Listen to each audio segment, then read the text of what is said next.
കഥകൾ അല്ലെങ്കിൽ എൻ്റെ നിലപാടുകളൊക്കെ എൻ്റെ ചുറ്റുപാടുകളാണ്. ഞാൻ കുറേ പറഞ്ഞു, എൻ്റെ മുന്നിൽ നടന്നത്, എൻ്റെ പിന്നിൽ നടന്നത്, എൻ്റെ വലതുഭാഗത്ത് നടക്കുന്നത്, അല്ലെങ്കിൽ സമൂഹത്തിൽ നടക്കുന്നതൊക്കെയാണ്.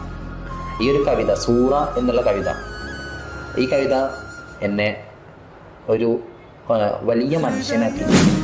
ആ സൂറ എന്നുള്ള കഥാപാത്രം ഇപ്പോൾ അതിൽ ഭ്രാന്തി എന്നൊക്കെ പറയുമ്പോൾ അതല്ലെങ്കിൽ ഒരു മനുഷ്യന് മാനസികമായിട്ട് സമ്മർദ്ദങ്ങൾ വരിക എന്നുള്ളത് ആ മനുഷ്യൻ്റെ കുറ്റമല്ല, അത് അദ്ദേഹം അറിയാതെ സംഭവിച്ചു പോകുന്ന ചില കാര്യങ്ങളാണ്.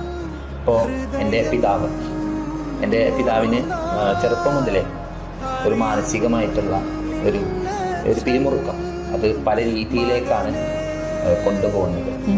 ചില സമയങ്ങളിൽ ഉമ്മയെ അടിക്കും, ചില സമയങ്ങളിൽ ഉപ്പ ചിലപ്പോൾ കിണറ്റിൽ പോയി ചാവും, ചില സമയത്ത് രാത്രി 2 മണി അല്ലെങ്കിൽ 3 മണിക്കൊക്കെ ഉപ്പ ചിലപ്പോൾ പുഴയിൽ പോയിട്ടുണ്ടാവും. എൻ്റെ മുന്നിൽ പുഴയാണ്, അപ്പോൾ ഉപ്പയെ കണ്ടിട്ടുണ്ടാവില്ല.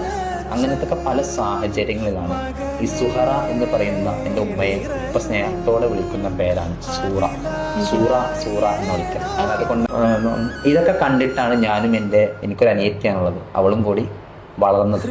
അതൊക്കെ കണ്ട് ആ ഒരു കാഴ്ചപ്പാട് ഒരിക്കലും എൻ്റെ ഉപ്പയുടെ കുറ്റമല്ല. ഉപ്പ അറിയാണ്ട് പോകുന്ന അല്ലെങ്കിൽ അറിയാണ്ട് ചെയ്യുന്ന ഓരോ നിയന്ത്രണം ഇല്ലാത്ത ഓരോ കാര്യങ്ങളാണ്. അപ്പോൾ ഇതിനുള്ള മരുന്ന് എന്താണ്? അവരെ വിട്ട് ഉപേക്ഷിച്ച് പോവുക എന്നുള്ളതല്ല, അതല്ലെങ്കിൽ ഏതെങ്കിലും ഒരു ആശുപത്രി വരാന്തയിൽ ഇട്ട് പോവുക എന്നുള്ളതല്ല. എൻ്റെ ഉമ്മ പണ്ട് മുതലേ വളർന്നത് ആശുപത്രി വരാന്തയിലാണ്. ഞാനൊക്കെ ചെറുപ്പത്തിൽ ഉമ്മയെ അധികവും കണ്ടത് അങ്ങനെയാണ്. അപ്പോൾ ഇതിന് ഉപദ്രവം എന്നൊന്നും പറയാൻ കഴിയില്ല. ഒരാൾക്ക് നിയന്ത്രിക്കാൻ കഴിയാത്ത ഒരു ഒന്നാണ് മാനസിക പിരിമുറുക്കം. അതൊക്കെ കണ്ടിട്ടാണ് ഞാൻ വളർന്നത്. ആ ഒരു പോരാട്ടത്തിലാണ് എൻ്റെ ഉമ്മ എന്നെ വളർത്തിയത്, അല്ലെങ്കിൽ എൻ്റെ അനിയത്തിനെ വളർത്തിയത്.